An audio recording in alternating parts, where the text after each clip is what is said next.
The next semifinal matchup that we have to talk about, we have Georgia taking on Michigan in the Orange Bowl. This game is going to be played on New Year's Eve, kicking off 7:30 p.m. Eastern Time on ESPN. Georgia currently enters this game as a 8.5-point favorite. Now, the last time we saw Georgia play, they got smacked around by Alabama in the SEC championship game, 41-24. And boy, when I was watching that game, I was just shocked. I could not believe what I was seeing. And after the game, I was telling people, I was like, man, I'm so shocked that Alabama defeated Georgia. And of course, all the Alabama fans started commenting underneath the video saying, see, that's what you get for betting against Alabama. That's what you get for betting against Nick Saban. And Georgia fans were telling everybody who didn't give them a chance to beat Alabama in the SEC championship game, they were telling people, man, y'all just picking Alabama because of their name. Y'all not even giving us a fair shot. We've dominated every single body we play. We're going to beat Alabama and we're going to beat them bad. And it looked like that because Alabama the week before barely escaped Auburn. They gave up 7 sacks. Their offense looked anemic. I was like, there was no way in hell in God's loving earth that Georgia was going to lose to Alabama. But man, let me tell you about Nick Saban.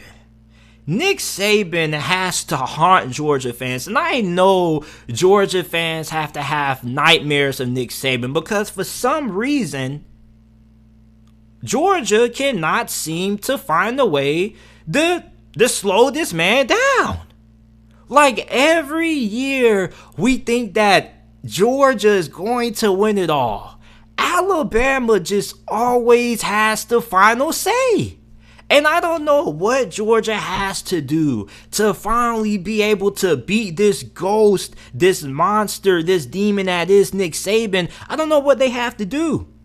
But they're playing Michigan. And Michigan is a very phenomenal team.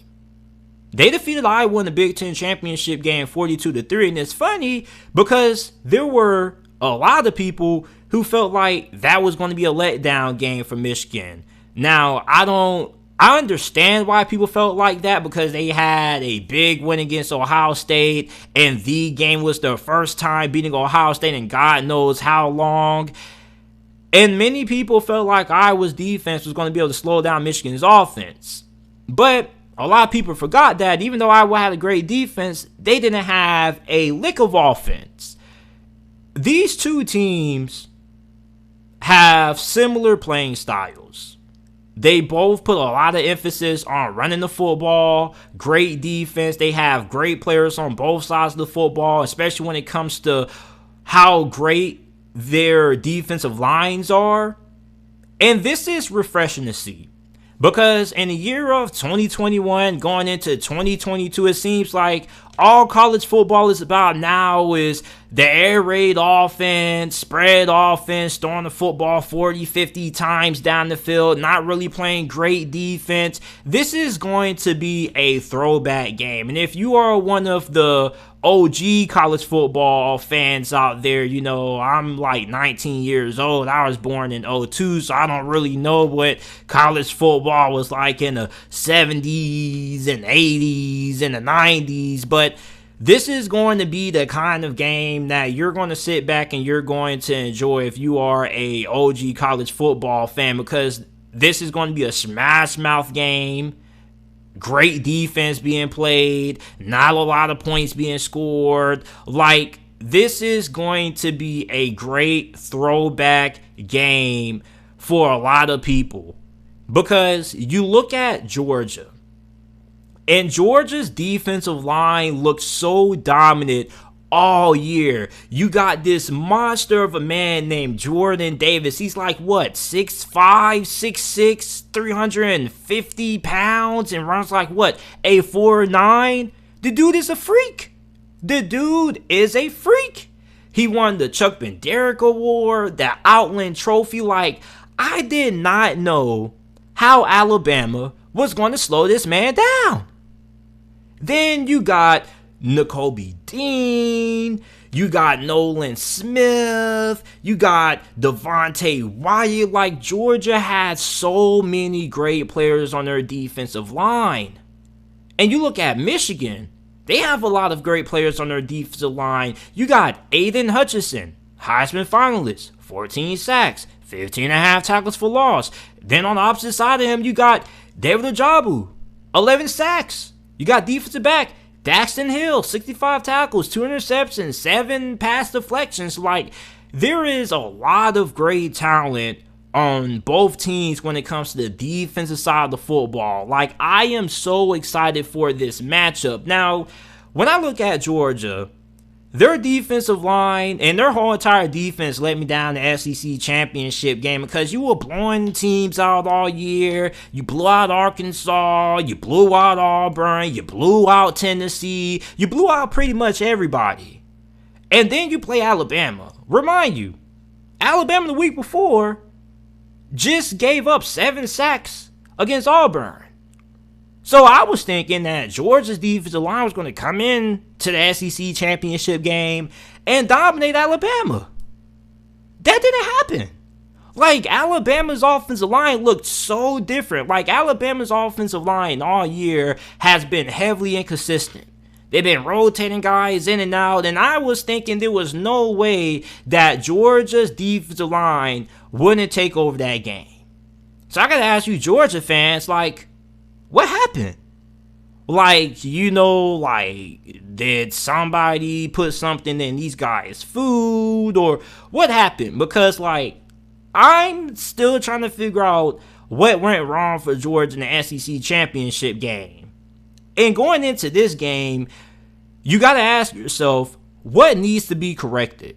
Because I feel like Georgia needed that loss. Because now we understand where the strengths and weaknesses are with this Georgia team. That's the great thing about losing. When you're losing in life, it forces you to reevaluate yourself. Sometimes you got to take a couple of L's before you can start winning again. And for Georgia, I felt like they needed that loss to Alabama because now Kirby Smart and his staff can go back to the drawing board and figure out what needs to be corrected for this big game against Michigan. And when you look at Michigan is one of those teams that you know what they're going to do.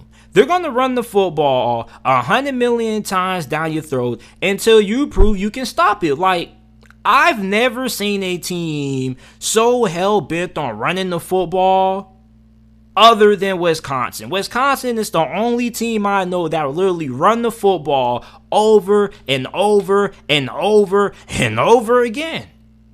And Michigan has 2 great running backs. You got Blake Corum and you got Hassan Haskins. Now, Hassan Haskins led the team in rushing. He had 1,288 rushing yards, 20 touchdowns, 4.9 yards per carry. You got Blake Corum, 939 rushing yards, 6.7 yards per carry, 11 touchdowns. Like, this ground and pound for Michigan is something serious. Like, they're pounding guys into a mother freaking pulp. Oh, pulp. They're taking people's lunch money. Like, do you know how degrading it is to be playing against Michigan on the defense side of the football, and Michigan's just running the football down your throat? Like, that's demoralizing. That's pretty much saying that's pretty much somebody taking your lunch money, if we're being honest. Like, if somebody knows that you're going to run the football and you can't stop it, that's demoralizing. And it's really frustrating. Now, Georgia, on the other hand, their run defense has been really good all year. And I'm still not losing faith in these monsters and behemoths that they have, because I call them Wolverines, because I don't know who the hell is birthing kids like Jordan Davis. I don't know what his parents gave him when he was coming out the womb, but Jesus Christ, man, like, they have some athletes on this Georgia defensive line, and so does Michigan. So I'm interested in seeing just what team is going to be able to have the most success slowing down the run game. Because the run game is the key component to both of these two offenses. Now, for Georgia, I feel like the run game is way more important than their offense because we know what Stetson Bennett is. We saw it in the SEC championship game. And I've said this over and over again. If Stetson Bennett has to throw the football more than 25 times, that puts Georgia at a disadvantage. A lot of Georgia fans got on me. They said, oh, why are you hating on Stetson Bennett? Like, I'm not hating. I'm just telling you what it is. And you guys know the truth. You guys know the best quarterback isn't starting. The best quarterback is on the bench. But you look at Stetson Bennett, 29 to 48, 340 pass yards, 3 TDs, 2 interceptions. Like, he didn't play bad. But when you're trying to win a championship in college football, you gotta have great quarterback play. Above average to average quarterback play isn't going to cut it. And you thought Kirby would have learned this lesson with Jake Fromm. Even though Jake Fromm was above average, but you thought Kirby would have learned this lesson. Apparently, Kirby Smart still is stuck in his own ways. And I'm not going to be one of those people that says, oh, Kirby needs to evolve or Kirby needs to change. You get what I'm saying? All I'm saying is that Kirby Smart needs to find a way to get the most out of Stetson Bennett in this game because a lot of Georgia fans are going to say, well, JT, Cade McNamara is the same thing. Like, no, he's not. If Michigan gets down into a situation where they have to rely on Cade McNamara to win the game for them, he can do it. He had a pretty good showing against Michigan State, although they lost that game. Like, Michigan can throw the football if they need to. And Cade McNamara is more than capable of being able to carry Michigan to a win in this game if he has to. Stetson Bennett, not so much. Now, Michigan's wide receivers are really solid. Okay, like a lot of people try to make it seem like Michigan doesn't have talent at wide receiver. Like, I don't know where that's coming from, but Michigan has talent at wide receiver. They just don't really get to showcase it all that much because they're running the football a million times a game. Now, Georgia, on the other hand, their offense, for the most part, is pretty balanced. They throw the football a good amount. They also run the football a good amount. You got Zamir White, you have James Cook, you have Kenny McIntosh. So you have 3 really good running backs. Now, Zamir White is the most talented running back. He leads the team in rushing yards and touchdowns. He has 718 rushing yards on the year, 10 touchdowns while averaging 5.3 yards per carry. Look at James Cook.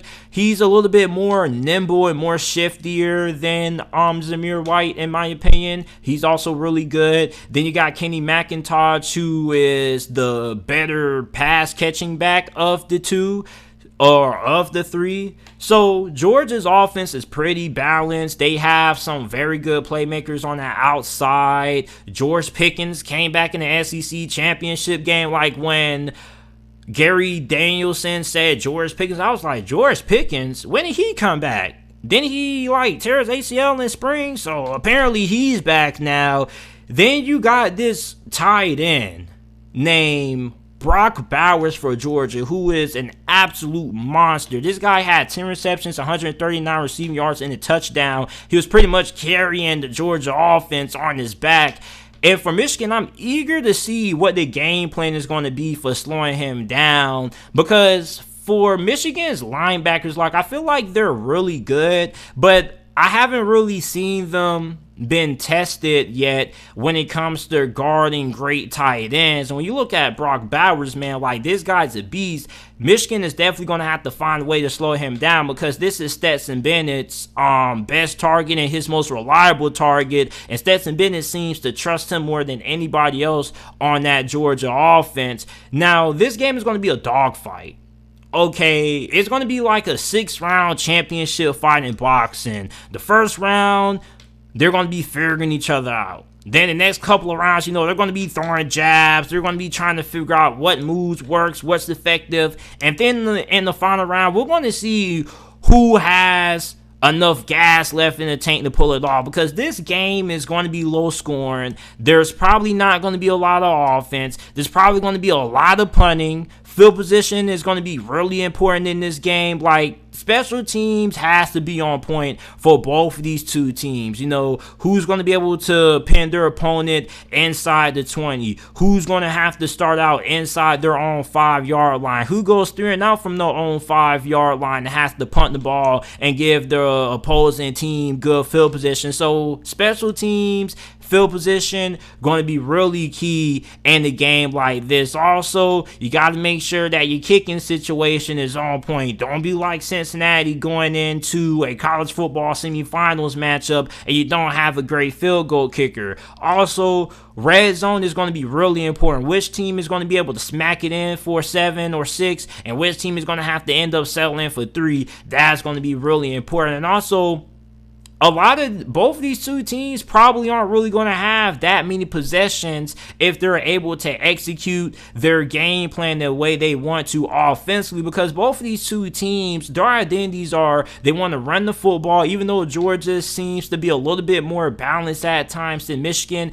they both want to run the football. They want to control time possession. They want to keep your offense off the field. They want to keep your defense on the field. So for one of these two teams, let's say the first quarter begins, one of these two teams, whoever gets the ball first, the other may not touch it until the last 4 minutes of the first quarter, because these two teams, they have some pretty long drives. Like, their drives can take up some time, especially Michigan. Like, they had a couple of drives this year that ended up taking 9-8 minutes off the clock. So you got to make the most of every possession. That means turnovers are going to be really critical. One turnover in this game could be huge, and it could decide the winner of this game. And I know it's just one turnover, but it's huge in a game like this. When you don't get a lot of possessions, you got to make every single snap, every single play count, because you can end up with the ball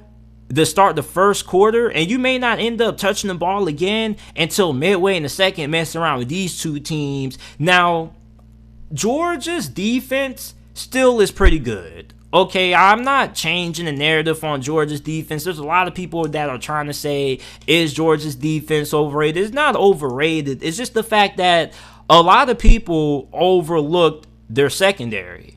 Nobody really talked about the secondary. And I was arguing back and forth with Georgia fans during the middle of the season. I think it was when they ended up playing Tennessee. And I was saying that I wonder if Tennessee is going to be that team that tests how good their secondary is. Because Georgia's secondary has kind of been put in a safety blanket per se, because anytime you have a great pass rush, you don't have to stay in coverage for all that long. In Georgia, they already proved to be a big mismatch up front for the majority of teams they played this year. So pretty much they were already forcing quarterbacks to have to get the ball out fast, so it wasn't really a lot of opportunities to really try to test that secondary downfield. Well, we got to the SEC championship game, and Bryce Young in Alabama, they took it personal. Alabama's offensive line said, you know what? We're not about to let Bryce Young get eggplanted in the ground by these monsters. And they stood the ground, and they stood tall. And Alabama's passing attack was on fire. And that goes to show one of the weaknesses of this Georgia defense is the fact that that secondary isn't as great as what we thought it was. And the reason for that was because the defensive line was so dominant. But what happens when that pass rush doesn't get going? So for Georgia, I think that it is very big in this game that they try to force Michigan into third and long situations. And same thing for Michigan. Like, the keys to the game for both teams are going to be trying to win on first and second down, trying to stop the run, trying to get negative yardage, and forcing both of these two teams to get put in obvious passing situations where they have to throw the football. And I personally feel like for Michigan, you look at Aiden Hutchinson. Aiden Hutchinson has been a game wrecker all year. He had 3 sacks alone against Ohio State, and Ohio State has one of the better pass blocking offensive lines in America, and he basically ate it like it was chicken meat. So you look at Aiden Hutchinson. going against this Georgia offensive line. Georgia's offensive line has been really good all year. I'm really eager to see how they end up handling Aiden Hutchinson. Now, Georgia hasn't really had a game where they have been blasted in the run department. As a matter of fact, going back to the SEC championship game, I don't really think that let me check. Yeah, like Alabama ran the ball for 115 yards. Like, that's probably the best performance somebody had all year when it came to running the football on Georgia. So for Michigan, it's going to be really tough to get a lot of yards on the ground against this Georgia defense because they have a lot of size, a lot of athleticism. Now, you can say the same thing for Georgia, but at the same time, though, for Georgia, you have Brock Bowers there, so you can open up the play-action pass game. Same thing for Michigan. Like, these two teams are just so similar in playing styles. I'm really trying to figure out, like, what makes both of these two teams unique in their own way? Like, what is a big difference between Georgia's style of play this season and Michigan's style of play this season? You guys got to help me out in the comment section if you're watching this on YouTube, because I'm trying to figure out, like, what are some differences that these two teams have, because these two teams, they wake up, they look at themselves in the mirror, and they see each other. So this is going to be a very intriguing matchup, because the most important keys are going to be which team can put the other in more obvious passing situations, which team can put each other in third and long situations, and also which team is going to be able to win the time of possession battle, because that's going to be huge. The team that most likely is going to win this game is going to be the team that's able to control the clock and keep the other off the field. So the team that I'm going to take to win this game, I'm going to go with Michigan. And the reason why I'm going to go with Michigan is because I trust Cade McNamara more than I trust Stetson Bennett. And I feel like that's ultimately what this game may come down to. Which one of these two quarterbacks is going to be able to make the big play? And I feel like for Cade McNamara, he gives me a lot of A.J. McCarron vibes. A.J. McCarron was really good when Alabama first entered the 2010s. And this Michigan team gives me a lot of those old Alabama team vibes before Alabama started to become a little bit more pass heavy over the recent years. But you look at Michigan, look at Cade McNamara, everybody looks at him as a game manager, which I'm not going to disagree with that, but he's a very highly efficient game manager, and also he can carry you to a win occasionally if you need him to. For Stetson Bennett in Georgia, I don't really have a lot of confidence in Stetson Bennett, and we saw that in the SEC championship game. Like, yes, he does have some mobility. Yes, he has a lot of heart. But at the same time, when you're trying to win a national championship, you got to have a quarterback who can go get it for you. And for Michigan, they have that in Cade McNamara, and he showed that several times this year. When Michigan has to lean on him in the passing game, he can get the job done. Now, for Georgia, we saw for the first time all year when the running game wasn't going and they had to win the ball throwing the football, they weren't able to get it done with Stetson Bennett. The decision making wasn't all that great, and I wasn't really all that impressed with how Stetson Bennett really performed. He didn't play bad, but I didn't think he played all that great. And Georgia fans understand that to win this game, you're going to have some great quarterback play. No matter how effective you are running the football, there is going to come a time in this game where you're going to have to be able to make some big throws. And the quarterback who I think is going to be able to make more big throws is going to be Cade McNamara. So I'm going to take Michigan to win this game. 20-14 is my final score prediction in this game. I think this game is going to come down to the final possession. I'm going to take Michigan to get the victory. You guys let me know who you guys have winning down in the comment section down below.